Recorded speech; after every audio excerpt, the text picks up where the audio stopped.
ബോളിവുഡിൽ എനിക്ക് പേര് പറഞ്ഞാൽ ശരിയാവില്ലെന്ന് എനിക്ക് അറിഞ്ഞൂടാ.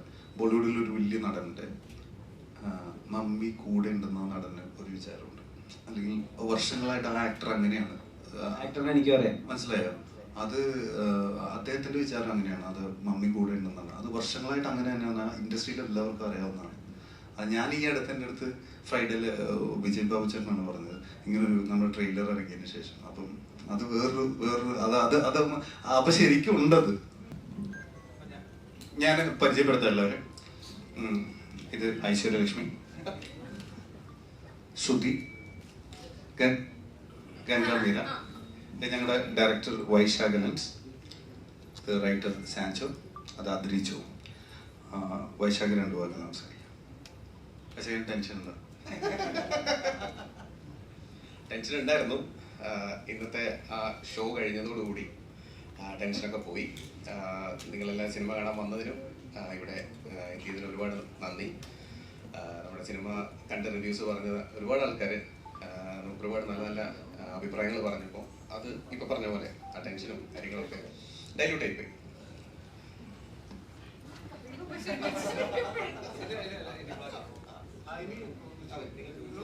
ചോദിച്ചോളൂ. ആദ്യം തന്നെ സന്തോഷം, നല്ല സിനിമ കണ്ടിരുന്നു, ഇഷ്ടപ്പെട്ടു. അതിന് ടീമിന് ഒരു നന്ദി പറയുകയാണ്.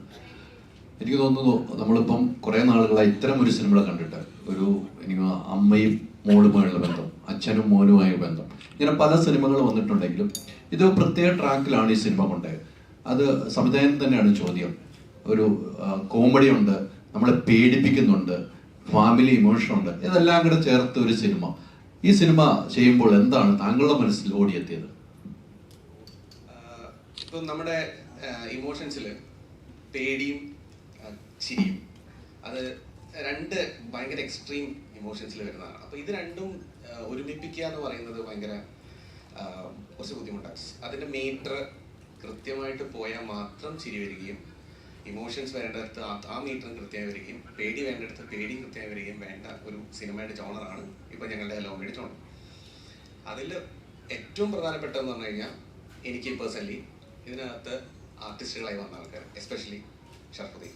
അപ്പം ഈ സിനിമയിൽ ഫസ്റ്റ് ചോയ്സിലേക്ക് പോലും ഞങ്ങൾക്ക് കൂടുതൽ ആലോചിക്കേണ്ടി വന്നിട്ടില്ല.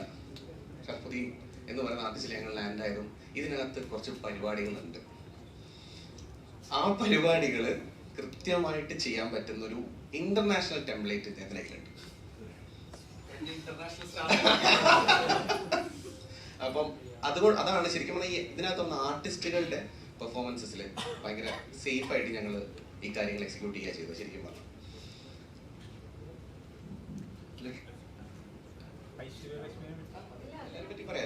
അല്ല, ഷറഫൈൻ പറഞ്ഞ പോലെ ഷറഫിന്റെ പെർഫോമൻസ് എനിക്ക് വളരെയധികം ഇഷ്ടപ്പെട്ടു. പേഴ്സണലായിട്ട് പറയാം, വളരെയധികം ഇഷ്ടപ്പെട്ടു. താങ്കൾ പല സിനിമകളും താങ്കളെ കണ്ടു, പക്ഷേ ഇതെനിക്ക് വലിയ രീതിയിൽ ഇഷ്ടപ്പെട്ടു. ഈ പറഞ്ഞ പോലെ ഹൊററിലും അത് ചിരിപ്പിക്കാൻ, നമ്മളെ പേടിപ്പിക്കുന്നതിനൊപ്പം ചിരിപ്പിക്കാണ്. താങ്കൾ ഓരോ ഡയലോഗുകളാണ് നമ്മളെ അത്ഭുതപ്പെടുത്തിയത്. നല്ലൊരു എക്സ്പീരിയൻസ് ഉള്ളൊരു സിനിമയായിട്ടെന്ന് എനിക്ക് തോന്നി. ഷറഫ് എങ്ങനെയാണ് ഈ സിനിമ ഇത്രമാത്രം പ്രേക്ഷകർ ഏറ്റെടുക്കും, ഇതൊരു പേടിപ്പിക്കുന്നതിനൊപ്പം ചിരിപ്പിക്കാൻ എനിക്ക് കഴിയും, ഓരോ ഡയലോഗ്, അങ്ങനെ ഒരു ചിന്താഗതി ഉണ്ടായിട്ടുണ്ടായിരുന്നു ഷറഫിന്? ഇല്ല, ഇതിന്റെ കഥ കേട്ടപ്പോൾ തന്നെ കിട്ടിയ ഒരു, ഇപ്പൊ നിങ്ങൾക്ക് ഈ സിനിമയുടെ ട്രെയിലർ കണ്ടപ്പോൾ തോന്നുന്ന ഒരു എക്സൈറ്റ്മെന്റ് ഇല്ല, അപ്പൊ നമുക്കൊരു ഐഡിയ കിട്ടുമല്ലോ. അതേപോലെ തന്നെയായിരുന്നു എനിക്ക് ഇതിന്റെ കഥ കേട്ടപ്പോൾ തോന്നിയത്. അത് വർക്കായിരുന്നു. എപ്പോഴും ശ്രദ്ധിക്കുക ഹൈദരാലിക്ക.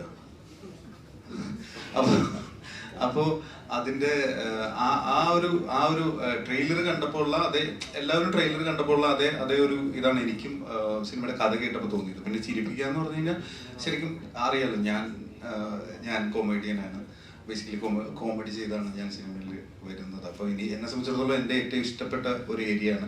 പക്ഷെ ഞാൻ ത്രൂ ഔട്ട് ഒരു ലീഡ് മൂവിയിൽ ഞാൻ അങ്ങനെ ചെയ്തിട്ടില്ലായിരുന്നു. എനിക്ക് അങ്ങനെ ഒരു അവസരം കിട്ടിയിട്ടുണ്ടായിരുന്നില്ല.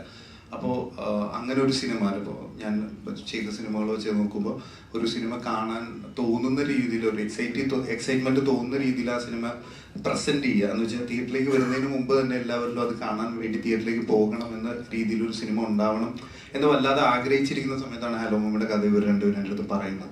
അപ്പോൾ തന്നെയാണ് ഞാൻ അതിലേക്ക് ഇന്നത്. അതിൻ്റെ കാരണം ആ ഐഡിയ ആണ്. എന്ന് വെച്ച് കഴിഞ്ഞാൽ എൻ്റെ ക്യാരക്ടറിൻ്റെ ഒരവസ്ഥ അത് വർക്കാണ് എന്നെ സംബന്ധിച്ചിടത്തോളം. അതിൽ എനിക്കൊരു പ്ലേ ഉണ്ടെന്ന് എനിക്ക് തോന്നിയിട്ടുണ്ടായിരുന്നു. Thank you. ഷറഫ് പറഞ്ഞല്ലോ ഞാൻ ശ്രദ്ധിക്കുന്നുണ്ട്, പക്ഷെ അവസ്ഥ പറഞ്ഞപ്പോൾ അതൊരു വല്ലാത്തൊരു അവസ്ഥയായിരുന്നു. ചില സീക്വൻസ് കാണുമ്പോൾ വലിയൊരു അവസ്ഥയിലേക്കാണ് കൊണ്ടുവയ്ക്കുന്നത്. ആ മമ്മി എന്ന ഐശ്വര്യയുടെ വിളിയിൽ ഷറഫിന്റെ ഒരു എക്സ്പ്രഷനും ഒരു ഡയലോഗും ഉണ്ട്. പിന്നീട് സിനിമ കാണാത്തോട് ഞാൻ പറയില്ല, അതുകൊണ്ട് ഒരു സ്ഥലത്ത് കയറി ഇരുന്നിട്ട് ഒരു വീഴ്ചയൊക്കെ ഉണ്ടല്ലോ, അതൊക്കെ എങ്ങനെ ഉണ്ടായിരുന്നു? ആദ്യത്തെ ആ വീഴ്ചയാണോ അത് പൊളിയായിരുന്നു. അതെങ്ങനെ ഉണ്ടായിരുന്നു? Thank you. ഞാൻ എന്റെ അടുത്ത് എങ്ങനെ ഉണ്ടായിരുന്നല്ലോ, നിങ്ങൾ കണ്ടിട്ട് എങ്ങനെ ഉണ്ടായിരുന്നു? ചെയ്യുമ്പോ അടിപൊളിയായിരുന്നു. എന്ന് വെച്ച് കഴിഞ്ഞാൽ അത് ആ ദിവസം തുടക്കത്തിൽ തന്നെയാണ് അല്ലെ, തുടക്കത്തിൽ തന്നെയാണ് നമ്മൾ ഷൂട്ട് ചെയ്തത്. അത് ഭയങ്കര ഏറ്റവും എക്സൈറ്റ്മെന്റ് ഉള്ളതും ഇപ്പൊ സിനിമയുടെ ആ ഭാഗം എത്തുമ്പോ എങ്ങനെ വന്നാലും എന്തെങ്കിലും രീതിയിൽ അപ്പൊ നമുക്ക് ചില സീനുകളെ കുറിച്ചൊരു ധാരണ ഉണ്ടാവുമല്ലോ, അത് ചെയ്യുന്നതിന് മുമ്പ് ഈ സീനിൽ എന്തായാലും എല്ലാവരും ഒന്ന് ഇന്നാവും എന്ന് തോന്നുന്നു. അതുപോലത്തെ ഒരു സീനായിരുന്നു അത്. അതുപോലെ തന്നെ വർക്കായിട്ടുണ്ട് അല്ലേ. Thank you. ഷർഫി, ഈ സ്ലാപ്സ്റ്റിക് ജോണറിൽ ഇത് ചെയ്യാന്നുള്ളൊരു കാര്യമുണ്ടല്ലോ, ആക്ഷൻ കോമഡിയാണ് അത്. CID മ്യൂസിക് ശേഷം അത് ആ ഒരു ലെവലിൽ നമ്മൾ കണ്ടിട്ടില്ല. കുറെ ഫിസിക്കലി നമുക്ക് ലോജിക്കിനൊക്കെ ചർച്ച ചെയ്യുന്ന അല്ലെങ്കിൽ നിയമങ്ങളൊക്കെ മറന്നു പോകുന്ന ഇത് വർക്ക് ആവോ അല്ലെങ്കിൽ ആ സംശയങ്ങൾ ഉണ്ടായിരുന്നോ ഏതെങ്കിലും പോയിന്റില്? എനിക്ക് എന്താ പറയാ, അത് ചെയ്യാൻ പറ്റുമെന്ന് എനിക്ക് ഒരു വിശ്വാസമുണ്ട്. പിന്നെ ഇത് ചെയ്തിട്ട് ഇത് എടുക്കുമെന്നുള്ളതിനെ കുറിച്ചാണ് നമുക്കൊരു ടെൻഷനുള്ളൂ. പക്ഷെ അത് എടുക്കുമെന്ന് തോന്നി കഴിഞ്ഞാൽ നമ്മൾക്ക് ഇത് സംഭവിക്കുന്നത് ഇപ്പൊ ഈ പറഞ്ഞ ഇതിന്റെ ഫിസിക്സ് സംഭവിക്കുന്നതിന് കാരണമാകുന്നത് സോളിഡാണ്, ഈ സിനിമയുടെ മൂല കാരണമാണ്. അപ്പൊ അതുകൊണ്ട് തന്നെ അതിന്റെ സപ്പോർട്ട് എനിക്കുണ്ട്. എന്ന് വെച്ച് കഴിഞ്ഞാൽ ഞാൻ ചെയ്യുന്നതിന് ആ സപ്പോർട്ടുണ്ട്. അപ്പൊ അത് വെച്ചിട്ടാണ്, ആ വിശ്വാസത്തിലാണ് ഞാൻ ചെയ്യുന്നത്. അതല്ലാതെ ഒരു നോർമൽ സിനിമയിൽ ചെയ്യാവുന്ന ഒരു അത്ര ആക്ഷൻസോ അല്ലെങ്കിൽ അങ്ങനെ ഒരു സാഹചര്യം സംഭവിച്ചാൽ ചിലപ്പോൾ അത് ഭയങ്കര ചിലപ്പോൾ ബാക്ക് ഫയർ ചെയ്യും. അപ്പോൾ എനിക്ക് തോന്നുന്നു ഈ ഒരു സിനിമയ്ക്ക് അങ്ങനെ ചെയ്യാനൊരു സാധ്യത കിട്ടിയായിരുന്നു. അപ്പൊ അത് വെച്ചിട്ട് തന്നെയാണ് അങ്ങനെ വിശ്വസിച്ച് ചെയ്തത്. മാസ് സീക്വൻസുകളുണ്ടല്ലോ, അപ്പം അത് ഇപ്പത്തെ ഒരു സ്ലൈസ് ഓഫ് ജോണർ സിനിമകളാണല്ലോ ഷർഫ് ചെയ്യുന്നത്. അപ്പൊ അതിൽ നിന്ന് കുറച്ച് ഓവർ ദ ടോപ്പ് ആവുമെന്ന് വിചാരിച്ചിട്ടാണോ അവിടെ ഒരു സൂപ്പർ പവർ വരുമ്പോഴാണ് ഇങ്ങനെ അയാൾ മാസ് ഹീറോ ആയി ട്രാൻസ്ഫോം ആവുന്നത്? അത് അങ്ങനെ വെച്ചത് ഡെലിബറേറ്റ്ലി വെച്ചതാണോ? ഇപ്പൊ കുറച്ച് ആക്ഷൻ സീക്വൻസുകളൊക്കെ ചെയ്യുന്നു, കുറച്ച് മാസമായിട്ടാണ് അത് ചെയ്യുന്നത്. അപ്പൊ അതിനൊരു ഇപ്പൊ ചെയ്യുന്ന ഒരു സാധാരണക്കാരൻ ഇമേജ് ഉണ്ടല്ലോ, അത് കുറച്ചുകൂടി ലൗഡായി പോകും അല്ലെങ്കിൽ അത് ആളുകൾക്ക് ജാറായി ഫീൽ ചെയ്യുമെന്ന് തോന്നിയിട്ടാണോ അങ്ങനെ ഒരു സൂപ്പർ പവർ? അവിടെയും ഞാൻ പറഞ്ഞത് അതാണ്. അവിടെയും ഞാനാണ് അത് ചെയ്യുന്നതെങ്കിൽ അത് ചിലപ്പോ അത് ഇതില്ല. നമുക്ക് അവിടെ കിട്ടുന്ന ആ സപ്പോർട്ട് അതാണ് അവിടെ വർക്ക് ചെയ്യുന്നത് അല്ലെ. അല്ലെങ്കിൽ നിങ്ങൾക്കും അത് വർക്കാവാൻ ചാൻസ് ഇല്ല. അവിടെ കിട്ടിയ ആ ഒരു കാര്യമാണ് അതിന്റെ ഒരു സപ്പോർട്ട് കിട്ടുന്നത്. അപ്പൊ അതിനനുസരിച്ച് പെരുമാറാന്നുള്ളതാണ്. അതില്ല എന്നുണ്ടെങ്കിൽ നമ്മൾ ഒരിക്കലും അങ്ങനെ ആ ക്യാരക്ടർ എന്തായാലും ബോണി എന്ന് പറയുന്ന ക്യാരക്ടറിന് അങ്ങനെ ഒരു ഇത് ചെയ്യാൻ പറ്റില്ല. ഈ ഒരു സപ്പോർട്ടിൽ അത് ചെയ്യാൻ പറ്റുമെന്ന് എനിക്ക് തോന്നിയിട്ടുണ്ട്. ഐശ്വര്യ, ഷറഫ് രണ്ടുപേരോടാണ് ചോദ്യം. കാരണം ഇതിനകത്ത് ഏകദേശം ഒരു മണിക്കൂറിനടുത്ത് CG ഫുട്ടേജ് ഉണ്ട് എന്നാണ് നമുക്ക് തോന്നിയിട്ടുള്ളത്. അപ്പം ഇതിനെങ്ങനെയാ റിയാക്ട് ചെയ്യുക നിങ്ങൾ രണ്ടുപേരും? എന്റെ അറിവിൽ അങ്ങനെ ഇപ്പൊ ഐശ്വര്യക്ക് പൊന്നിയിൻ സെൽവനിലൊക്കെ അങ്ങനെ ചിലപ്പോൾ CG ഷോട്ട്സിന്റെ ഉണ്ടാകുമായിരിക്കും. പക്ഷെ നിങ്ങൾ രണ്ടുപേരും അങ്ങനെ ഇത്രയും ഹൈ ലെങ്ത് ഉള്ള അല്ലെങ്കിൽ ഇത്രയും ലെങ്ത് ആയിട്ടുള്ള സീക്വൻസുകളുടെ ഭാഗമായിട്ടുണ്ടാവില്ല. അതിനെങ്ങനെ റിയാക്ട് ചെയ്യുക, അത് പെർഫോം ചെയ്യാന്ന് പറയുന്നത് ഒരു പുതിയ ലേണിംഗ് ആയിരുന്നു. ഞാൻ ഇതിന്റെ ഈ പോസ്റ്റ് പ്രൊഡക്ഷൻ നടക്കുമ്പോൾ ഒരു ദിവസം ഇതുപോലെ ഞാനൊരു ചായ കുടിക്കാൻ വേണ്ടി നമ്മുടെ ഈ എടപ്പള്ളിയിൽ ഇങ്ങനെ ചായ കുടിച്ചപ്പോൾ കുറെ പേര് അവിടെ നിന്ന് ചായ കുടിക്കുന്നുണ്ട് നമ്മൾ പറയുക. അപ്പൊ അവര് പെട്ടെന്ന് വന്ന് എനിക്ക് ഷെയ്ക്കനൊക്കെ തന്നിട്ട് പറഞ്ഞു, ഞങ്ങള് പടം കണ്ടിട്ട് വന്നതാണ്. ഞാനിങ്ങനെ ഓക്കെ ഏത് പടമാണ് ഇപ്പൊ റീസെന്റ് ബോഗൺവില്ല ഇറങ്ങിയിട്ടില്ല. അപ്പോൾ അപ്പോഴാണ് ഇവരാണ് പിക്ടോറിയൽ എഫക്ട്സ്, ഇവരാണ് നമ്മുടെ സിനിമ VFX ചെയ്യുന്നത്. അവരുടെ ഓഫീസിന്റെ തൊട്ട് താഴെയുള്ള ഒരു കടയിലാണ് ഞാൻ ചായ കുടിച്ചത്. അപ്പോൾ അവരെന്നെ വിളിച്ചിട്ട് പോയി അകത്ത് നിന്ന് സംസാരിച്ചപ്പോൾ അവർ പറഞ്ഞു അവരെ സംബന്ധിച്ചിടത്തോളം ഏറ്റവും ഹെൽപ്ഫുൾ ആയിട്ട് തോന്നിയതും അവർക്ക് അതുപോലെ തന്നെ ചാലഞ്ചിങ് ആയിട്ട് തോന്നിയതും ഈ ടൊർണാഡോ ഒക്കെ ഉണ്ടാകുന്ന ആ സ്പേസുകളിൽ അതിനനുസരിച്ചിട്ട് ഇതിന്റെ ഓപ്പോസിറ്റ് ഉണ്ടാക്കുക എന്ന് പറയുന്നത് അവർക്കൊരു വലിയൊരു ചാലഞ്ചിങ് പെർഫോമൻസിന്റെ ബാക്കിംഗ് കൂടി വേണമല്ലോ. അതെ, പക്ഷെ അത് എനിക്കറിയില്ല. ഇതിനൊരു ബഡ്ജറ്റിന്റെ ബാക്കിംഗ് കൂടി വേണം അല്ലെ. അപ്പോ ചിലപ്പോ ഞാൻ അത്രയിട്ട് ചിലപ്പോ പ്രൊഡ്യൂസർക്കായിരിക്കും ചിലപ്പോ പ്രശ്നം വരിക. അപ്പോ എന്താ പറയാ, അത് എനിക്ക് ഇതുവരെ എക്സ്പീരിയൻസ് ഇല്ല. എന്ന് വെച്ച് കഴിഞ്ഞാൽ ഒരു ഇല്ലാത്ത ഒരു സാധനമായിട്ട് കമ്മ്യൂണിക്കേറ്റ് ചെയ്യുന്നതോ അല്ലെങ്കിൽ അങ്ങനെയുള്ള അതെന്റെ ഒരു തോന്നലും എന്റെ ഒരു ലോജിക്കലും ഞാൻ ചെയ്തതാണ്. എനിക്ക് അങ്ങനെ തോന്നുന്നുണ്ടോ? സെയിം ആണ് എനിക്കും. എനിക്ക് ആ ഒരു എൻറ്റിറ്റി എനിക്ക് റിയൽ ആണ്. ആ ഫീലിംഗ് എനിക്ക്, ആ ഇമോഷൻ എനിക്ക് റിയൽ ആണ്. അപ്പൊ അതിൽ ബിലീവ് ചെയ്തിട്ടാണ് ചെയ്തിട്ടുള്ളത്. അത് എൻ്റെ ഫ്രണ്ടിൻ്റെ അമ്മയ്ക്ക് ഒന്ന് കാണാൻ വന്നിട്ടുണ്ടായിരുന്നു. അപ്പോൾ ആൻറ്റിക്കത് ഞാൻ ക്ലോസ് ആയിട്ട് വാച്ച് ചെയ്തു ആൻറ്റിക്ക് വന്ന ഇമോഷൻസ് ഒക്കെ. അപ്പോൾ അത് വർക്കായി എന്നാണ് തോന്നുന്നത്, കിട്ടിയെന്നാണ് തോന്നുന്നത്. ഇതിന്റെ കൂട്ടത്തിലൊരു കാര്യം പറയാം. നമ്മുടെ ബോളിവുഡിൽ എനിക്ക് പേര് പറഞ്ഞാൽ ശരിയാവില്ല എന്ന് എനിക്ക് അറിഞ്ഞൂടാ. ബോളിവുഡിൽ ഒരു വലിയ നടനുണ്ട്, മമ്മി കൂടെ ഉണ്ടെന്ന നടന് ഒരു വിചാരമുണ്ട്, അല്ലെങ്കിൽ വർഷങ്ങളായിട്ട് ആ ആക്ടർ അങ്ങനെയാണ്. ആക്ടറിനെ എനിക്ക് പറയാം, മനസ്സിലായോ? അത് അദ്ദേഹത്തിന്റെ വിചാരം അങ്ങനെയാണ്, അത് മമ്മി കൂടെ ഉണ്ടെന്നാണ്. അത് വർഷങ്ങളായിട്ട് അങ്ങനെ തന്നെയാണ്, ഇൻഡസ്ട്രിയിൽ എല്ലാവർക്കും അറിയാവുന്നതാണ്. അത് ഞാൻ ഈ അടുത്ത് എൻ്റെ അടുത്ത് ഫ്രൈഡേയില് വിജയ് ബാബു ചേട്ടനാണ് പറഞ്ഞത് ഇങ്ങനൊരു നമ്മുടെ ട്രെയിലർ ഇറങ്ങിയതിന് ശേഷം. അപ്പം അത് വേറൊരു അത് അപ്പൊ ശരിക്കും ഉണ്ടത്. ഒരു വിശ്വാസത്തിന്റെ ഭാഗമാണല്ലോ ഇപ്പൊ മമ്മി കൂടെ ഉണ്ടെന്ന് പറയുമ്പോൾ, ഒരു വിശ്വാസത്തിന്റെ ഭാഗം കൂടിയാണല്ലോ. ഇപ്പം മരിച്ചു പോയവർ അല്ലെങ്കിൽ നമ്മളെ വിട്ടുപോയവർ, അങ്ങനെയൊക്കെ നമ്മുടെ കൂടെ ഒരു വിശ്വാസം, ഒരേ മതത്തിന്റെ വിശ്വാസത്തിന്റെ ഭാഗമാണ്. സംവിധാനങ്ങൾ ശ്രദ്ധിക്കുകയാണ്, വിശ്വാസത്തിന്റെ ഭാഗമാണ്. ഇത്തരം ഒരു സബ്ജക്റ്റുകൾ ഒരു വിശ്വാസത്തെ ചോദ്യം ചെയ്യുന്ന നിലയിൽ, വിശ്വാസത ഇതിലേക്ക് കൂടുന്നു, ഈ സിനിമ കണ്ട് നമുക്കൊരു മതവിശ്വാസം കൂടുന്നു എന്ന നിലയിലേക്ക് താങ്കൾ ഇതെപ്പോഴും ചിന്തിച്ചിട്ടുണ്ടോ? അങ്ങനെ ഒരു മതവിശ്വാസത്തിന്റെ കാര്യങ്ങളിലേക്ക് ഇത് ഒന്നാമെന്ന് വെച്ചാൽ, ഇതിലിപ്പോ നമ്മൾ മമ്മി എന്ന് വിളിക്കുന്ന മമ്മി എന്നാണ് നമ്മൾ ഇതിനകത്ത് വെച്ചിരിക്കുന്ന കഥാപാത്രം മമ്മിയാണ്. ഇത് കണ്ടിറങ്ങുന്ന ആളുകൾക്കും അതല്ലെങ്കിൽ ഇതിനകത്ത് ഇമോഷൻ എന്ന് പറയുന്നതിനെയാണ് നമ്മൾ ഇതിനകത്ത് മമ്മിയായിട്ട് വെച്ചിരിക്കുന്ന ഒരു സെല്ലിംഗ് ഫാക്ടർ. അതാണ് ഇപ്പം നമ്മൾ ചോദിച്ചു തുടങ്ങിയപ്പോഴും നിങ്ങളും ഫോക്കസ് ചെയ്ത് പറഞ്ഞൊരു പോയിന്റും അത് തന്നെയാണ്. നമ്മളൊരു സെർട്ടൺ പോയിന്റ് മൊത്തത്തിൽ നമ്മൾ ചിരിപ്പിച്ച് ഒരു പോയിന്റിലേക്ക് എത്തുമ്പോൾ ഇമോഷൻ കൊടുക്കുമ്പോൾ അതിനെ ഏത് മതക്കാർ ആർക്കും ലോകത്തിലെല്ലാവർക്കും മനസ്സിലാവുന്നത്. അതുകൊണ്ടാണ് ഇങ്ങനെ ഒരു പേര് തന്നെ ഇട്ടത്, ഹലോ മമ്മി എന്ന് പറഞ്ഞാൽ. ഇനിയിപ്പോൾ തെറ്റിച്ച് പറയാൻ ലോകത്തിലാർക്കും പറ്റില്ല. അപ്പൊ ആ ഇമോഷൻ അതല്ലാതെ ബാക്കിയെല്ലാം മനസ്സിൽ നിന്ന് കളഞ്ഞിട്ടേ നമുക്ക് ഈ സിനിമയെ അപ്രോച്ച് ചെയ്യാൻ പാടുള്ളൂ. കാരണം അങ്ങനെ കാണാവൂ ഇതിനെ, അങ്ങനെ കണ്ടാലേ നമുക്ക് എന്റർടൈൻമെന്റ് ആവുള്ളൂ. ഇത് അല്ലാതെ നമ്മളതിനെ ആ രീതി കണ്ടു കഴിഞ്ഞാൽ അങ്ങനെയല്ല അതിനെ കാണേണ്ട വേർഷൻ. അതായത് just to elaborate on it, അമ്മ എന്ന് പറഞ്ഞ ഇമോഷന് മതമില്ല. അമ്മ എല്ലാവർക്കും അമ്മയാണ്. ആ ഒരു ഇമോഷനെ നമുക്ക് അങ്ങനെ ഒരു കമ്പാർട്ട്മെന്റലൈസ് ചെയ്യാൻ പറ്റില്ല. എല്ലാവർക്കും മനസ്സിലാവുന്ന കാര്യമാണ്. അത് ഹിന്ദു, മുസ്ലിം, ഇനി ലോകത്തിലെ എല്ലാ മതങ്ങളിലുള്ളവർക്കും ആ ഇമോഷൻ പ്യുവറാണ് എല്ലാവരുടെയും. അതാണ് നമ്മൾ ഈ സിനിമയുടെ ഒരു കോർ എലിമെന്റ് ആയിട്ട് പ്ലേസ് ചെയ്തിട്ടുള്ളത്. അത് തന്നെയാണ് ചോദിച്ചത്. നമ്മളൊരു തട്ടുകേട് പറ്റിയാൽ പെട്ടെന്ന് നമ്മൾ എന്റെ അമ്മയെന്നാണ് വിളിക്കുന്നത്. അപ്പൊ ആ ഒരു ചോദ്യത്തിലേക്ക് നമ്മൾ കൊണ്ടുവന്നതാണ്. അങ്ങനെ ഒരു വിശ്വാസത്തിന്റെ ഭാഗമായിട്ടല്ല ചിന്തിച്ച് അമ്മയാണ് എല്ലാത്തിനും.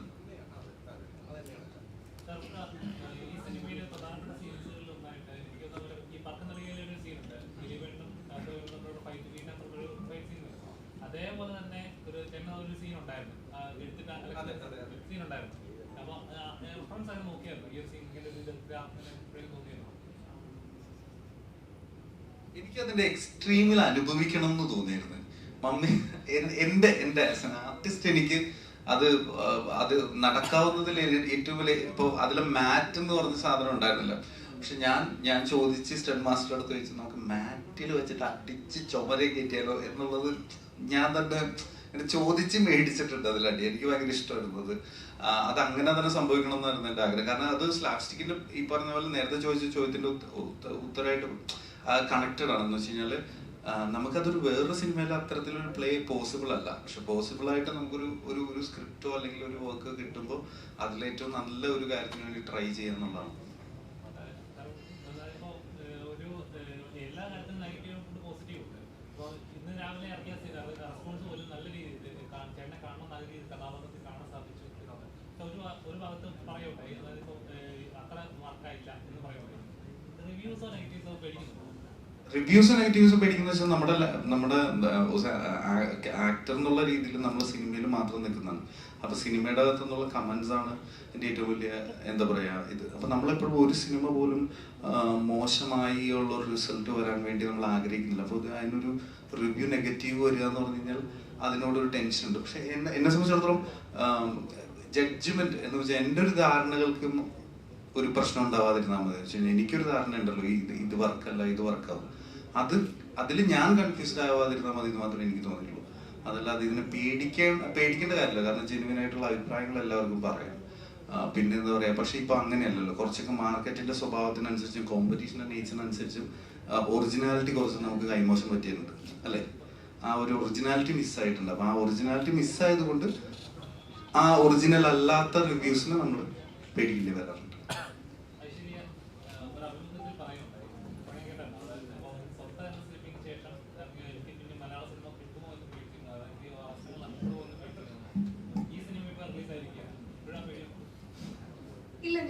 ആ പേടിനെ ഇതിനു മുന്നേ ഞാൻ അഡ്രസ്സ് ചെയ്തായിരുന്നു. ഈ സിനിമ ഇറങ്ങുന്നത് വരെ എനിക്ക് വെയിറ്റ് ചെയ്യേണ്ടി വന്നില്ല. അത് ഒരു സമയത്ത് ഉണ്ടാവുന്ന ട്രോളിങ്ങിൽ നിന്നും അല്ലെങ്കിൽ അഭിനയിക്കാൻ അറിയില്ല എന്ന് പറയുന്നതിൽ നിന്നും ഒക്കെ ഒരു മാനുഷികമായിട്ടൊരു ഫീലിംഗ് ആണ്. ഈശ്വര, ഇനി ഇത് കാരണം എൻ്റെ ലൈവ്ലിഹുഡ് അല്ലെങ്കിൽ ഞാൻ ഒരുപാട് ആഗ്രഹിക്കുന്ന ഒന്ന് എനിക്ക് നഷ്ടമാകുമോ എന്നുള്ളത്. അത് ഞാൻ അതിലൊരു 3-4 മാസം കഴിഞ്ഞപ്പോഴേക്ക് അഡ്രസ്സ് ചെയ്തായിരുന്നു. അത് ഈ സിനിമയുടെ ഷൂട്ടൊക്കെ ചെയ്യുമ്പോൾ അങ്ങനത്തെ ടെൻഷനാണ്.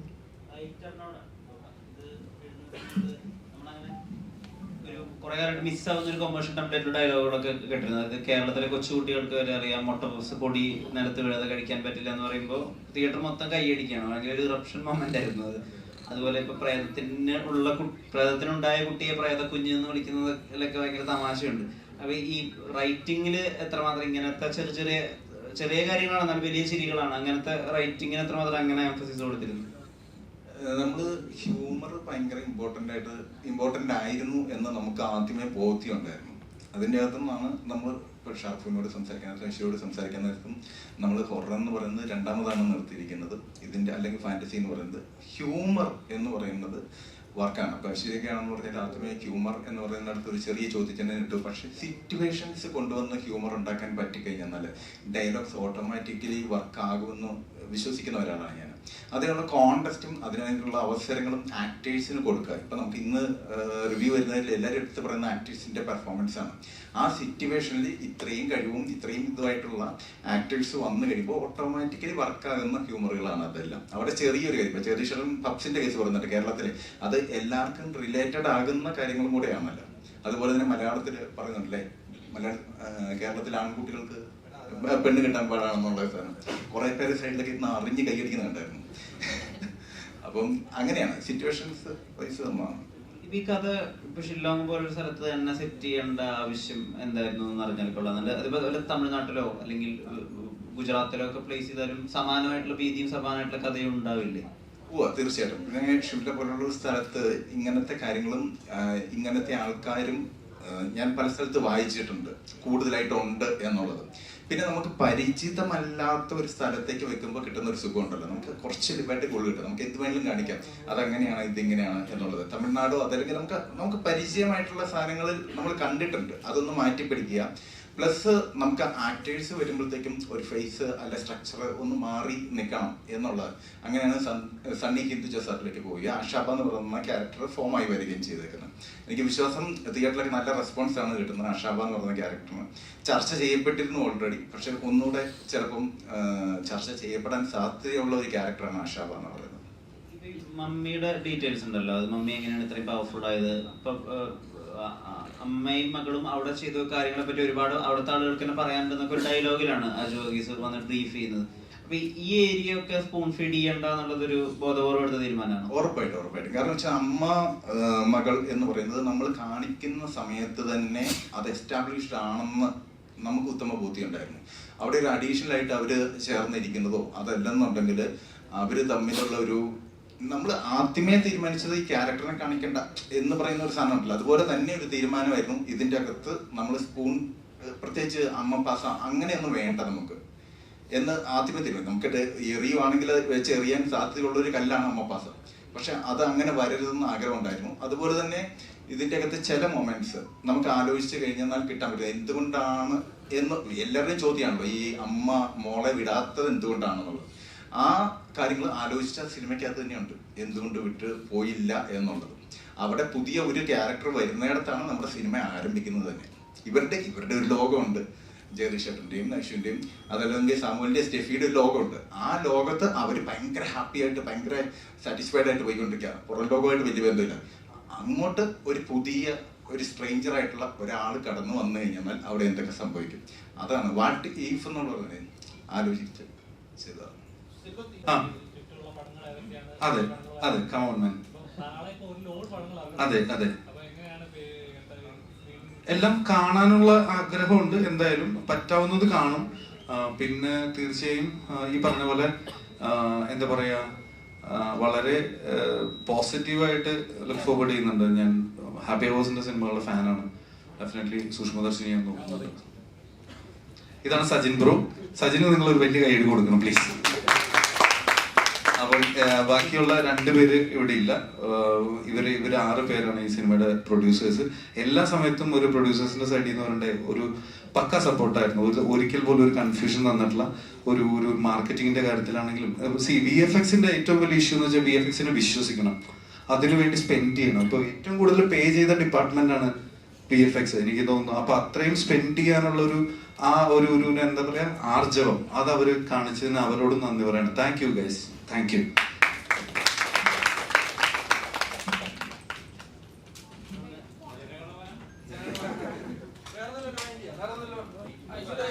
ഇതിലെ ഗ്ലാസ് വെച്ചിരിക്കുന്നത് ഈ ക്യൂട്ടസ് കാണാതിരിക്കാൻ വേണ്ടിയാണ്.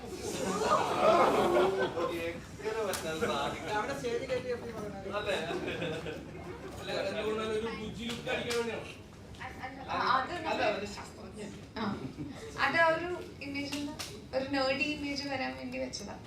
അതിലൊരു സീനില് ഗ്ലാസ് അയച്ചിട്ട് വരുന്നുണ്ട്.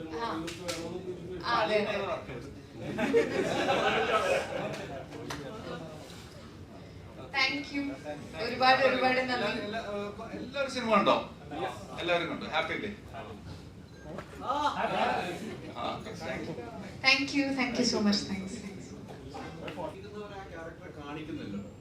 അങ്ങനെ തന്നെയായിരുന്നു ഒരു തീരുമാനം ഉണ്ടായിരുന്നു. അത് എത്രമാത്രം ഫലമാവുന്നു ചിന്തിച്ചിരുന്നു. ക്യാരക്ടർ നമ്മൾ കാണണമെന്ന് നമ്മൾ ആഗ്രഹിക്കുകയാണ്, അത് നമുക്ക് കാണാൻ കഴിയുന്നില്ല.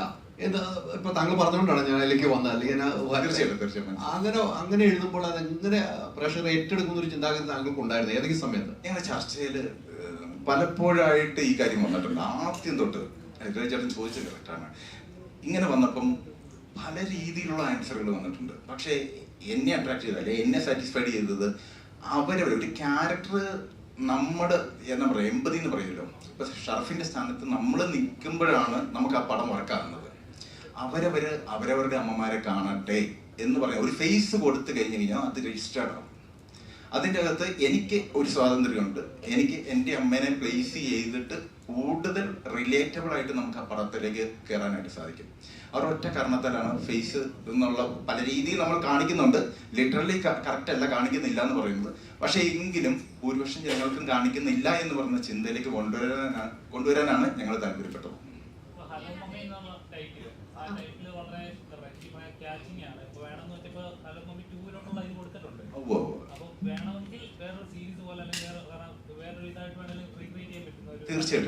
തീർച്ചയായിട്ടും. അല്ല, നമ്മൾ ആദ്യമേ തന്നെ നമ്മൾ ഈ കഥ പോരാടവേ അത് ഉറപ്പിച്ച് എനിക്ക് വേണ്ടി ചോദിച്ചതാണ്. അടിപൊളി, താങ്ക് യു. പറഞ്ഞ പോലെ തന്നെ ചോദിച്ചു. മറ്റു ചോദ്യം ചോദിക്കണേ.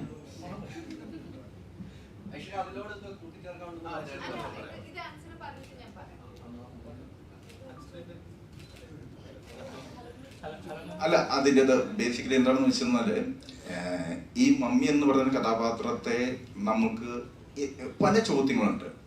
എന്തുകൊണ്ട് തിരിച്ചു പോയി, ഞാൻ ഓൾറെഡി അഡ്രസ് ചെയ്തതാണ്. പക്ഷെ എന്തുകൊണ്ട് പോയി എന്നുള്ളത് ഒരു ഇമോഷണൽ കഥയാണ്. അത് ഞങ്ങൾ ഫസ്റ്റ് ഇതിൻ്റെ അകത്ത് ഫില്ല് ചെയ്യാത്ത ഓരോ കാര്യങ്ങളും ഞങ്ങൾ എഴുതിയിട്ടുണ്ട്. അവരെങ്ങനെയാണ് ആ മരിക്കുന്ന പോയിന്റ്, എങ്ങനെയാണ് തിരിച്ചു വന്ന പോയിന്റ്, എങ്ങനെയാണ് അത് ഹെവി ഇമോഷനാണ്. പക്ഷെ ഇതൊന്നും നമ്മൾ സ്റ്റാർട്ടിങ് എന്നുള്ള രീതി ഞാൻ പറഞ്ഞില്ലേ, ഷറഫ് ഇവരുടെ ലൈഫിലേക്ക് കയറി വരുന്ന ഒരു പോയിന്റ് മാത്രമാണ് നമ്മൾ കാണിച്ചിരിക്കുന്നത്. അതിന് മുൻപും പിൻപും ഉള്ള കഥകളുണ്ട്. എന്തുകൊണ്ട് പോയില്ല, ഇവർ എത്ര നാൾ ഇവിടെ നിന്നിരിക്കുന്നു, ബഹോഡകൾ എന്ന് പറയുന്ന ആ ഗ്രൂപ്പിന് എന്താണ് ഇവരുമായിട്ടുള്ള ബന്ധം, ഈ ചോദ്യങ്ങളൊക്കെ നമ്മൾ നിലനിർത്തിക്കൊണ്ട് തന്നെയാണ് ഭയങ്കര കോൺഫിഡൻ്റ് ആയിട്ട് നിൽക്കാനുള്ള കാരണം, അങ്ങനെ അഡ്രസ്സ് ചെയ്യാനുള്ള കാരണം എന്താണെന്ന് വെച്ച് കഴിഞ്ഞാൽ ഇത് ഈ പടത്തിന് ഇനഫായിരുന്നു എന്ന് നമുക്കൊരു കോൺഫിഡൻസ് വന്നതുകൊണ്ടാണ്.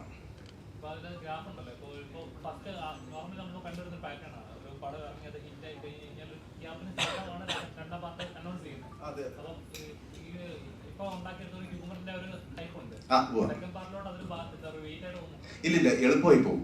കാരണം എന്താണെന്ന് വെച്ചാൽ നമുക്ക് കയ്യിലിരിക്കുന്ന നമ്മുടെ കയ്യിലിരിക്കുന്ന ആക്ടേഴ്സിന്റെ ഒരു ലിസ്റ്റ് ഒന്ന് എടുത്ത് നോക്ക്.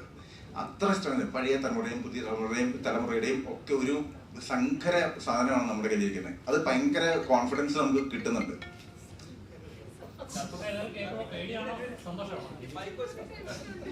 ഇത് ഉപയോഗിക്കുന്ന വാക്കുകളൊക്കെ കേൾക്കുമ്പോൾ എനിക്ക് കിട്ടുന്നത് സങ്കര ഇനം പശു എന്നൊക്കെ പറയും പോലെ. പക്ഷെ ഒരു കാര്യമുണ്ട്, ഞാൻ ഹലോ മൂവി 2 മമ്മി ഉണ്ടാവും.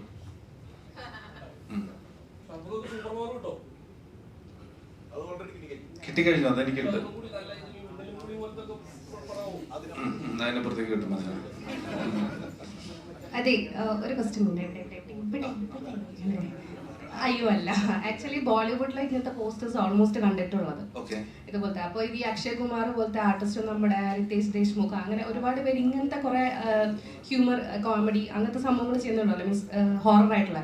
അപ്പൊ അതാണോ നിങ്ങൾ ഉദ്ദേശിച്ചത്? മീൻസ് ഒരു ബോളിവുഡ് ടച്ച് കിട്ടാൻ വേണ്ടി കഥ എഴുതിയപ്പോ റൈറ്ററിനോടാ?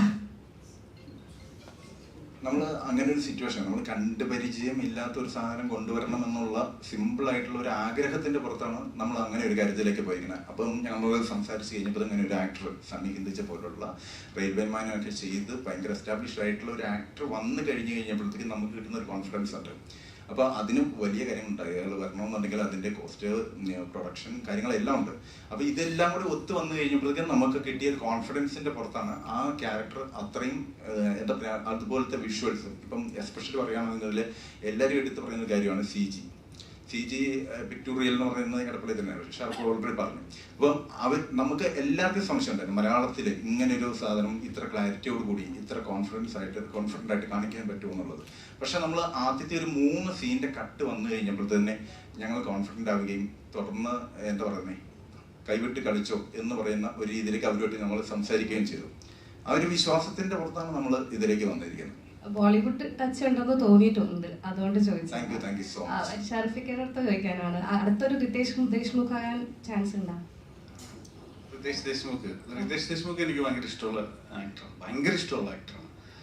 അദ്ദേഹം പടങ്ങൾ ചെയ്യുന്നത് ഭയങ്കര കുറവാണെന്ന് നോക്കാൻ പറ്റില്ല. ബട്ട് നല്ല ഹ്യൂമർ ആയിട്ടുള്ളതും പിന്നെ നല്ല ജോണേഴ്സ് ഉള്ള സംഭവങ്ങൾ ചെയ്യുന്നുണ്ട്. അദ്ദേഹത്തിന്റെ ഒരു ജോണറൊക്കെ എനിക്ക് അതിനേക്കാളും ഭയങ്കര വർക്കായിട്ട് തോന്നിയത് സ്ത്രീ 2 രാജ്കുമാർ റാവുവിന്റെ പെർഫോമൻസ് എനിക്ക് കുറച്ചും കൂടി ഭയങ്കര ഇഷ്ടമായിരുന്നു. പക്ഷെ ഞാൻ പറയണമെന്നുണ്ടെങ്കിൽ ഇപ്പോൾ അവിടുത്തെ സിനിമകൾ വെച്ച് നോക്കുമ്പോൾ നമ്മുടെ ഐഡിയക്കുള്ള ഒരു ഒറിജിനാലിറ്റി ഇപ്പൊ ഈ പറയുന്ന സിനിമകളിൽ പലതും നമ്മുടെ റീമേക്കുകളാണെന്നുള്ളതാണ്. ഈ ബോളിവുഡ് ടച്ച് ഉണ്ടോ എന്ന് ചോദിക്കുമ്പോൾ പ്രശ്നം. അവിടെ നിന്ന് ഇങ്ങോട്ടേക്ക് കൊണ്ടുവന്ന ബുൽബുലയ്യെ നമ്മുടെ ആണെന്ന് പറഞ്ഞിട്ട് അവർ സമ്മതിക്കാത്ത കാലത്താണ് നമ്മൾ ജീവിക്കുന്നത്. അപ്പൊ അതാണ് ഇവിടുത്തെ ഏറ്റവും വലിയ കോമഡി അല്ലേ. അപ്പോ ഇവിടുന്ന് പോയതാണ് എല്ലാ പരിപാടിയും. അപ്പൊ അതുപോലെ ഈ എൻ്റെ ഒരു ഊഹം ശരിയാണെങ്കിൽ ഹലോ മമ്മി എന്ന് പറയുന്ന സിനിമയുടെ ഈ ഐഡിയ ആക്ച്വലി നിങ്ങൾ വളരെ ജെന്യൂൻ ആയിട്ട് നിങ്ങൾക്ക് തന്നെ പറയാൻ പറ്റും, ഈ ഒരു ഐഡിയ നമ്മൾ എവിടെയും കണ്ടിട്ടില്ല അല്ലേ, ഈ ഒരു സിറ്റുവേഷൻ എവിടെയും കണ്ടിട്ടില്ല.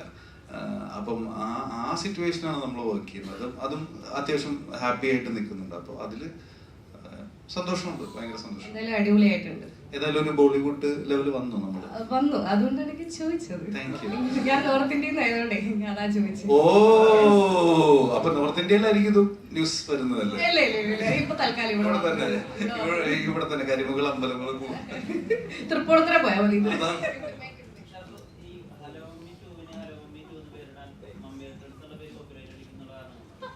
ഹലോ മമ്മി ദോ എന്നും ഒരു പ്ലാൻ ഉണ്ട്. Mummy returns. അതെ, ഹലോ മമ്മി 2 ആണ് ഈസി ആയിട്ട് നമ്മള് ഒരു വർക്ക് ചെയ്യാവുന്ന ഒരു പരിപാടി എന്ന് എനിക്ക് തോന്നുന്നു. അതുകൊണ്ടായിരിക്കും അവർ വെച്ചിരിക്കുന്നത്. പിന്നെ ഞാനുണ്ടോ ഇല്ല എന്ന് പറഞ്ഞിട്ടില്ല. അവര് അടുത്ത ഇതില് മമ്മി ഉണ്ട് എന്നുള്ളതിനെ കുറിച്ച് എനിക്കൊരു ക്ലാരിറ്റി അവർ തന്നിട്ടുണ്ട്. അല്ല, ഒരു ബില്ല്. അതെ, ഇല്ല, ഞാൻ പുറത്തുനിന്ന് ആള് വേണ്ടെന്നുള്ള ഇല്ലേട്ടാ, അങ്ങനെയൊന്നുമില്ല. അവസാനം ഇന്ന് ഞാൻ ഏറിക്കാറല്ല, പടം ഫുള്ള് ഞാൻ ഏറാണ്. ഇനി പടം കഴിഞ്ഞിട്ട് ഏറിലേക്കേണ്ട കാര്യമില്ല. അപ്പൊ അത് അങ്ങനത്തെ ഒരു വലിയ പ്ലാൻ ഇവര് വേറെ ഒരു പ്ലാനൊക്കെ പറയണ്ടായിരുന്നു അച്ഛനെ. പക്ഷെ എനിക്ക് അതൊന്നും റിവീൽ ചെയ്യാനുള്ള പ്രശ്നങ്ങളുണ്ട്. അപ്പൊ അത് അത്രേ ഉള്ളൂ. പോസ്റ്റ് പ്രൊഡക്ഷൻ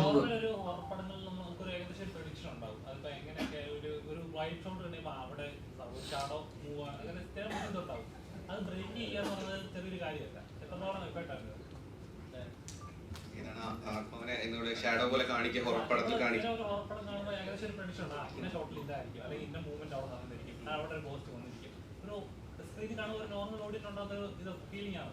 അത് ബ്രേക്ക് ചെയ്യണമെന്നത് ഇത് ബ്രേക്ക് ചെയ്താൽ എനിക്ക് ഫീൽ ചെയ്യും പല സ്ഥലത്തും. ഹാർഡ് വർക്ക് ആയിരുന്നു അത്. ഈ പറഞ്ഞ പോലെ ഹൊറർ എലമെന്റ് ഒരുപാട് കയറ്റി വെക്കണ്ട എന്നുള്ള തീരുമാനം ഞങ്ങൾക്ക് ഓൾറെഡി ഉണ്ടായിരുന്നു. ഒന്നാമതിനകത്ത് മമ്മിയാണ്. അപ്പോൾ എങ്ങനെ നമ്മൾ വെച്ച് കഴിഞ്ഞാൽ ഒരു 4-5 തവണയൊക്കെ കഴിയുമ്പോഴേക്കും പിന്നെ നമ്മളോട് യൂസ് ടു ആവും. പിന്നെ നമുക്കറിയാം, നമ്മൾ പണ്ട് കണ്ട സിനിമകളിലെല്ലാം നമുക്കറിയാൻ വരും, ഇപ്പൊ പറഞ്ഞതുപോലെ തന്നെ ഇപ്പൊ വരാനുണ്ട്, അല്ലെങ്കിൽ ഒരു ജംസ്കെയർ സാധ്യതയുണ്ട്. അപ്പം ഞങ്ങളത് ഒബ്വിയസ്ലി ഞങ്ങളത് കുറച്ച് ഒഴിവാക്കി തന്നെയാണ് ചെയ്തിരിക്കുന്നത്. ഒന്നാമത് നമുക്ക് ഈ ഫണ്ട് കയറി വരണം. പിന്നെ ഒരു വൺ മാൻ ഷോ ഇതിനകത്ത് ഒരു സമയം വരെ കളിക്കുന്നുണ്ട്. ആ വൺ മാൻ ഷോയ്ക്ക് ആ ആൾക്ക് ഇന്ന ആളെ അറിയാമെങ്കിൽ പിന്നെ ആ പേടിയല്ല, പിന്നെ വേറെ തരത്തിലാണ് ആ കൈകാര്യം ചെയ്തു പോകുന്നത്. അതുകൊണ്ട് അത്ര ഞങ്ങൾ കുറെ ഒഴിവാക്കി തന്നെയാണ് നിർത്തിയിരിക്കുന്നത് ഹൊററിനെ. ഈ ബിന്ദു പണിക്കറിനെ കൊണ്ടുവന്ന് എത്തിച്ചിട്ടുണ്ട്. അത് ആരാണ് ബിന്ദു പണിക്കർ തന്നെ ഇത് ചെയ്യാം എന്നൊരു തീരുമാനം? വേറൊരു ചോയ്സ് ഞങ്ങൾ എടുത്തിട്ടില്ല. ബിന്ദു ചേച്ചി മതി ആദ്യമേ ഞങ്ങൾ തീരുമാനിച്ചത്. ബിന്ദു ചേച്ചി തന്നെ ചെയ്യണം. ഭയങ്കര എഫേർട്ട് ഇട്ട് ചെയ്ത് ബിന്ദു ചേച്ചിക്ക് ഭയങ്കര ഇത് നല്ല കഷ്ടപ്പെട്ട് ചെയ്തേക്കുന്ന ഒരു ക്യാരക്ടറാണ്. പക്ഷെ നമുക്ക് അറിയാം ചേച്ചി അത് ചെയ്യുന്നുണ്ട്. അപ്പം പക്ഷെ ഭയങ്കര അടിപൊളിയായിട്ട് ചെയ്ത പോലെ എനിക്ക് ലാസ്റ്റ് ക്ലൈമാക്സിലൊക്കെ ഉള്ള ഭയങ്കര ചെറിയ അല്ലേ ആക്ഷൻ പറയുന്നില്ല. തുടക്കം കാണിക്കുന്ന ഭയങ്കര രീതിക്കാണ് ബിന്ദു ചേച്ചി കാണിച്ചിരിക്കുന്നത്. ക്ലൈമാക്സിലേക്ക് എത്തുമ്പോൾ വലിയ ഒരു പെർഫോമൻസ് ആണ് കാഴ്ചവെച്ചിരിക്കുന്നത്. സാറേ, ഇതിന്റെ പോസ്റ്റ് പ്രൊഡക്ഷൻ വർക്ക് എത്ര എടുത്തിട്ടുണ്ട്? കാരണം ഇതിനകത്ത് പറഞ്ഞ CGI ഷോട്ട്സ് ഒക്കെ ടോപ്പ് ക്ലാസ് ആയിട്ട് ഫീൽ ചെയ്ത്. കാരണം എല്ലാ സീനിലും ഒരു സീനിൽ പോയി നമുക്ക് അങ്ങനെ ഇതായിട്ട് തോന്നിയില്ല. കാരണം VFX ഒക്കെ ടോപ്പ് ആയിരുന്നു. എത്ര നാൾ എടുത്തു ഇത് പോസ്റ്റ് പ്രൊഡക്ഷൻ വർക്ക് എടുത്ത്?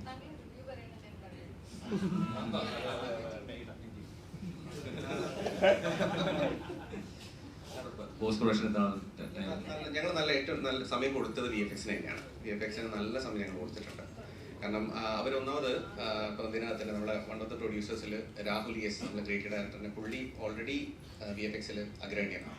അപ്പോൾ പുള്ളിയുടെ നിർദ്ദേശപ്രകാരം ഒരു ടീം നമ്മുടെ കൂടെ ഷൂട്ടിലുണ്ടായിരുന്നു. അപ്പം അവരുടെ സഹായത്തോടെയാണ് ഞങ്ങൾ പല കാര്യങ്ങളും, നമുക്ക് ചുമ്മാ ഇൻട്രാക്ഷൻസ് ഒന്നും അങ്ങനെ കയറി ഷൂട്ട് ചെയ്യാൻ പറ്റില്ല. അപ്പോൾ ഇൻട്രാക്ഷൻ ഷൂട്ട് ചെയ്യുമ്പോൾ ഒരുപാട് കാര്യങ്ങൾ അതിനകത്തുണ്ട്. ആ ഇൻട്രാക്ഷൻസ് എല്ലാം ഇവരെ വെച്ചാണ് പല കാര്യങ്ങളും. ക്ലൈമാക്സ് ഓൾ ക്രൂ അവിടെ ഉണ്ടായിരുന്നു. അതല്ലെങ്കിൽ എങ്ങനെ വേണം, ഇപ്പം CGയിൽ ഒരാൾക്കും ഒന്നും കുറ്റം പറയാൻ പറ്റാത്ത CG അവർ ചെയ്തിട്ടുണ്ട്. വേൾഡ് ക്ലാസ് ഫീൽ ചെയ്തു. അടിപൊളിയായിരുന്നു.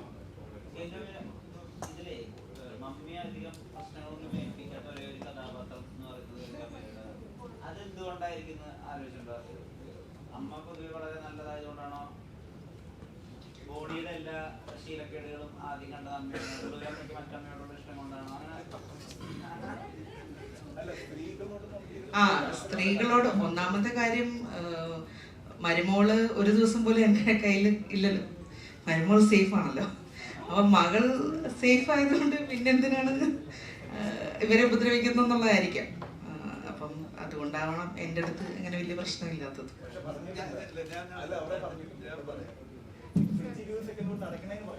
അല്ല, ആക്ച്വലി ആദ്യം മമ്മീൻ്റെ അടുത്ത് ചെറുതായിട്ട് എതിർക്കുന്നുണ്ടായിരുന്നു. ഞാൻ സ്പെഷ്യൽ റിക്വസ്റ്റ് വെച്ചു, എന്റെ മമ്മീനെങ്കിലും ഉപദ്രവിക്കാതിരിക്കാൻ പറയണമെന്ന് പറഞ്ഞിട്ട്.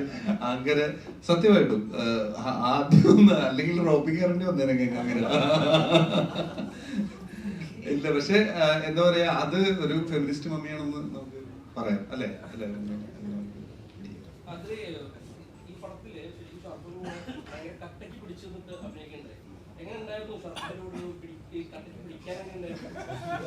പിടിച്ച കട്ടുകൾ അത്ര നല്ലതായിരുന്നു. ഞങ്ങള് ഇതിനു മുമ്പ് ഇന്ത്യക്കാക്ക എന്ന് പറഞ്ഞ മൂവി ഞങ്ങൾ ഒരുമിച്ച് ചെയ്തിട്ടുണ്ട്. പിന്നെ ക്യാമറയ്ക്ക് മുമ്പിലുള്ളതിനേക്കാൾ നല്ല റാപ്പ് ക്യാമറയ്ക്ക് പുറകിലുള്ളത് കൊണ്ട് ഒരു സംഭവം, ഒരു സീൻ ഇംപ്രവൈസ് ചെയ്യാനാണെങ്കിലും കാര്യങ്ങൾ പറയാനാണെങ്കിലും അങ്ങോട്ടും ഇങ്ങോട്ടും എക്സ്ചേഞ്ച് ചെയ്ത് ചെയ്യാൻ പറ്റിയിട്ടുണ്ട്. ഷറഫൊക്കെ പൊളിയാണ്. ഈ പറഞ്ഞതിനോട് ചോദിക്കുകയാണ്, ഈ ഷറഫുദ്ദീന്റെ ക്യാരക്ടർ എന്ന് പറഞ്ഞാല് നമുക്ക് പിടി തരാത്തൊരു ക്യാരക്ടറാണ്. നേരിട്ട് കണ്ട തഗ് അടിച്ച് കയറ്റുന്ന ഒരാളാണ്. അതുപോലെ തന്നെ സിനിമയിലായാലും പോലും ഭരതനില് നല്ല രീതിയിൽ വില്ലൻ കഥാപാത്രം ചെയ്ത് ഒരു വൃത്തികെട്ട എന്നുള്ള രീതിയിൽ പക്ഷെ കോമഡി ചെയ്യുമ്പോൾ ഭയങ്കര ക്യൂട്ടായിട്ട് നമുക്ക് തോന്നാറുണ്ട്. എങ്ങനെയാണ് ഷറഫുദ്ദീൻ ഈ രണ്ട് ആംഗിൾ കാണുന്നത്? നിങ്ങൾ ഈ കണ്ട രണ്ടു ആളും അല്ല ഷറഫുദ്ദീൻ ഇനി കാണാൻ പോകുന്നതുമല്ല. ഇല്ലില്ല, ആസ് എൻ ആക്ടർ എനിക്ക് ഒരു കോ ആക്ടറിന്റെ കയ്യിൽ നിന്ന് ആവശ്യമുള്ള ഒരു കൊളാബറേറ്റീവ് ആയിട്ട് ചിന്തിക്കാനുള്ള ഒരു മനസ്ഥിതി, കംഫർട്ടബിൾ ആയിട്ട് വെക്കുക, നമുക്ക് ഡയറക്ടർ പറയുന്നതിനോട് ഫൈനൽ പ്രിഫറൻസ് കൊടുക്കുക, അങ്ങനെയുള്ള കാര്യങ്ങളെല്ലാം ഷർഫയ്ക്കൊക്കെ ഉണ്ട്. അതെനിക്ക് ഭരതൻ മുതൽ അറിയാവുന്നതാണ്. അതുകൊണ്ട് ക്യാരക്ടർ എന്താണ് എന്നുള്ളത് എനിക്ക് വിഷയമല്ല, എൻ്റെ വർക്കിംഗ് കംഫർട്ടാണ്. വിച്ച് വാസ് ഈ പ്രേം സിനിമയിലൊരു അറബി ഡയലോഗ് ഉണ്ട്. അത് എങ്ങനെയാ പറഞ്ഞതെന്ന് അറിയില്ല. അതുപോലെ തന്നെ ജഗതി ചേട്ടൻ്റെ ചില കോമഡിയൊക്കെ കാണാൻ നേരത്തെ ഈ കൈ നിറുന്നൊരു സന്ദർഭങ്ങളും കാര്യങ്ങളൊക്കെ ഉണ്ട്. അപ്പോൾ ഈ സിനിമയിൽ ഈ പറയുന്ന കാര്യങ്ങളൊക്കെ ചെയ്യാറുണ്ടോ? ജീവിതത്തിൽ സിനിമയിൽ ഇത്തരം കാര്യങ്ങൾ കൈ നിർത്ത കുറെ കാര്യങ്ങൾ ഉണ്ടാവുമല്ലോ, അതുപോലുള്ള ഇപ്പൊ ഞാൻ എക്സാമ്പിൾ പറഞ്ഞത് ഈ പ്രേമത്തിലെ ഡയലോഗ് ഒക്കെ അത്തരത്തിൽ വന്നതാണോ? അല്ല, പ്രേമത്തിലെ ഡയലോഗ് ഈ പറഞ്ഞ പോലെ അത് പെട്ടെന്നൊരു മാറ്റം വന്നതാണ്. ആ സമയത്ത് വന്ന മാറ്റവും അത് നമുക്ക് ടെൻഷനോട് കൂടി തന്നെയാണ്. അപ്പൊ നമ്മൾ കുറെ സിനിമ ചെയ്തിട്ടുള്ള എക്സ്പീരിയൻസിലാണെങ്കിൽ നമുക്ക് ഇപ്പൊ പറയാൻ പറ്റും ഇത് വർക്കാണ്, ഇപ്പോഴത്തെ ഒരു ടോൺ അതാണ്, ഇത് വർക്കാണ്. അന്ന് അതിനുള്ള കോൺഫിഡൻസും ഇല്ല, ഇതൊന്നുമില്ല. നമ്മൾ ഒരുപാട് ടെൻഷൻ അടിച്ച് എല്ലാവരുടെ ചോദിച്ച് ഇത് ഇങ്ങനെയാണ് പെർഫോം ചെയ്യണമെന്നൊക്കെ പറഞ്ഞു.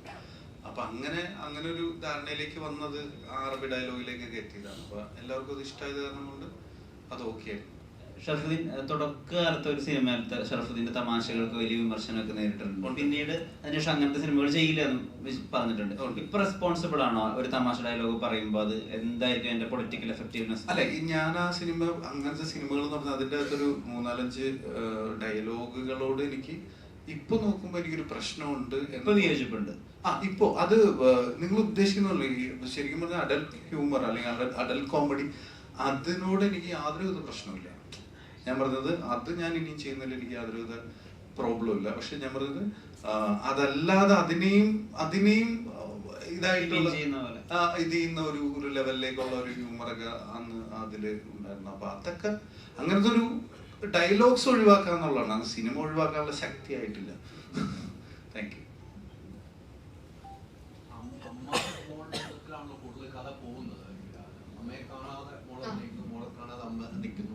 നേരത്തെ ഞാൻ ചോദിച്ചെന്ന് എനിക്ക് ആ സിനിമ കണ്ടിറങ്ങുമ്പോൾ ലാസ്റ്റ് സീൻ കഴിയുമ്പോൾ കണ്ണ് നിറഞ്ഞിരിക്കുന്നത് ഞാൻ കണ്ടിട്ടാണ് ഇറങ്ങിയത്. ആ ഒരു എങ്ങനെയാണ് അത് ഫീൽ ചെയ്തത്? അമ്മ മോൾ ബന്ധം കാണുന്നില്ല നമ്മൾ അമ്മയെ, ജീവിതത്തിലുണ്ടായിരുന്ന അമ്മ, ആ ഒരു ചിന്താഗതി ഉണ്ടല്ലോ, ഏത് മക്കൾക്കും ഉണ്ടാവുന്ന ഒരു ഫീലാണ്. അതെങ്ങനെയായിരുന്നു? അതാണ് ഞാൻ നേരത്തെ സാൻജോ പറയുമ്പോൾ thank you for asking that question again.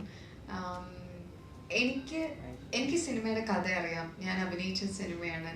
എന്നിരുന്നിട്ടും ഞാൻ ഇത് കാണുമ്പോൾ ഞാൻ എൻ്റെ അമ്മയെ പലപ്പോഴും പ്ലേസ് ചെയ്തു.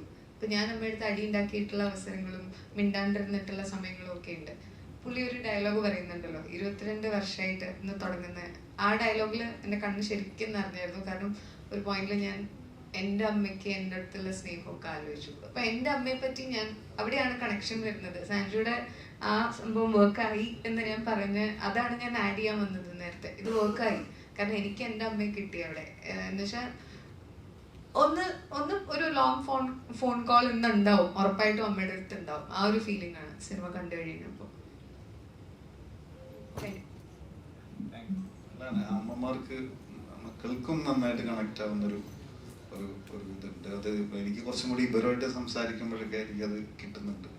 ഗേൾസ് പെർസ്പെക്റ്റീവ് അതെ.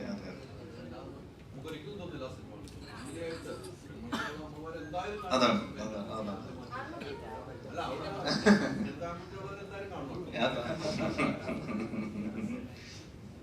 ഐശ്വര്യലക്ഷ്മി ഇപ്പൊ കേരളത്തിലെ മലയാളത്തിലെ സിനിമാ ലോകം മുഴുവനും ഉറ്റുനോക്കുന്ന ഒരു സിനിമയുടെ കൂടി ഭാഗമാണ് ഐശ്വര്യലക്ഷ്മി. അതിന്റെ സിനിമയുടെ പേര് ഹൃദയപൂർവ്വം എന്നാണ്.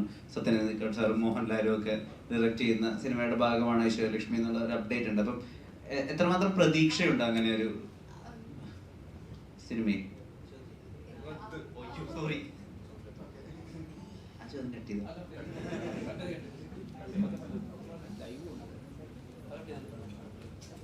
അതിലൊരു കണ്ടന്റ് ക്രിയേറ്ററുടെ ഒരു സ്പോണ്ടേനിറ്റി ഉണ്ടല്ലോ, തമാശ ഉണ്ടാക്കാനും കൗണ്ടർ പറയാനും ഒക്കെ, അല്ലെങ്കിൽ ഒരു ഡയലോഗ് എൻഡ് ചെയ്ത സ്ഥലത്ത് നിന്ന് നമുക്ക് എന്തെങ്കിലും ആക്ടിവിറ്റി ചെയ്യാനൊക്കെ. അത് പിന്നീട് ഇപ്പൊ തല്ലിമാല ഉൾപ്പെടെ അല്ലെങ്കിൽ ഈ ഹലോമിൽ ഉൾപ്പെടെ ഒക്കെ വന്നതിൽ എത്രമാത്രം ഹെൽപ്ഫുൾ ആയിട്ടുണ്ട്?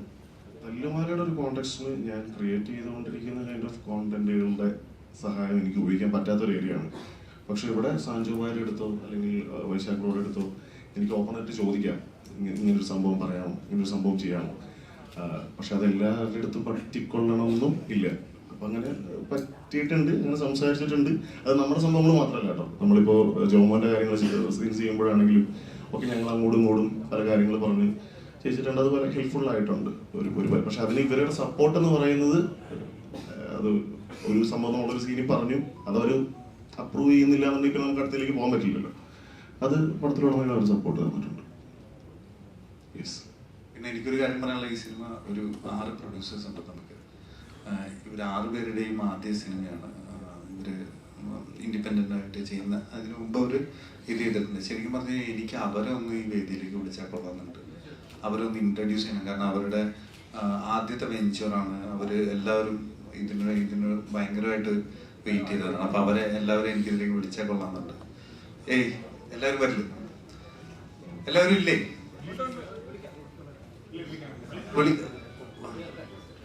ദേ വരുന്നു നിസാർഗ, ജോമിൻ, സജിൻ.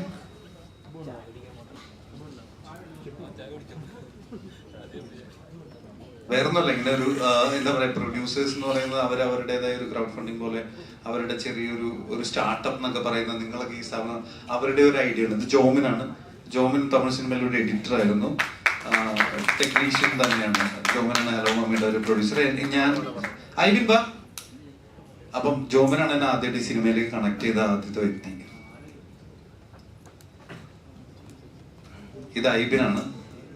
ഐബിൻ ജാനമൻ മുതലുള്ള സിനിമകളുടെ എക്സിക്യൂട്ടീവ് പ്രൊഡ്യൂസർ അല്ലെങ്കിൽ അതിന്റെ ബാക്ക് എൻഡിൽ വർക്ക് ചെയ്തിരിക്കുന്ന ആളാണ്. അപ്പം എന്താ പറയാ, ഐബിന്റെയും ആദ്യത്തെ വെഞ്ചറാണിത്. ഇസാർക്കയുടെയും ഫസ്റ്റ് വെഞ്ചറാണ്, പക്ഷെ സെക്കൻഡ് ഒക്കെ അനൗൺസ് ചെയ്തിട്ടുണ്ട്. അങ്ങനെ ഒരു പരിപാടി ഉണ്ട്. എല്ലാം എന്റെ ആവശ്യമില്ല. എവിടെ സജിൻ ബ്രോയുടെ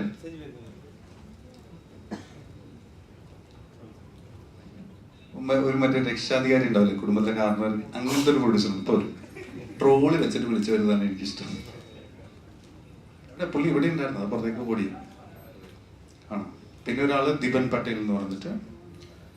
രാഹുൽ എവിടെ? ഇവിടെ ഇല്ല. രാഹുലാണ് ഈ പറഞ്ഞ പോലെ ഉണ്ണികൃഷ്ണന്റെ കൂടെ അസിസ്റ്റന്റ് ഡയറക്ടർ ആയിരുന്നു. പുള്ളിയുടെ ആദ്യത്തെ വെഞ്ചറാണ്. പുള്ളി ഈ പറഞ്ഞ പോലെ ഈ നേരത്തെ ഡയറക്ടർ പറഞ്ഞ പോലെ ഈ VFX-ലൊക്കെ അത്യാവശ്യം എക്സ്പേർട്ട് ആയിരുന്നു. അപ്പൊ പുള്ളിയായിരുന്നു ഇതിന്റെ ആ ഡിപ്പാർട്ട്മെന്റും കോ ഡയറക്ടറും ആയിട്ട് വർക്ക് ചെയ്തതും രാഹുൽ തന്നെയായിരുന്നു. സജിൻ ബ്രോ വരൂ.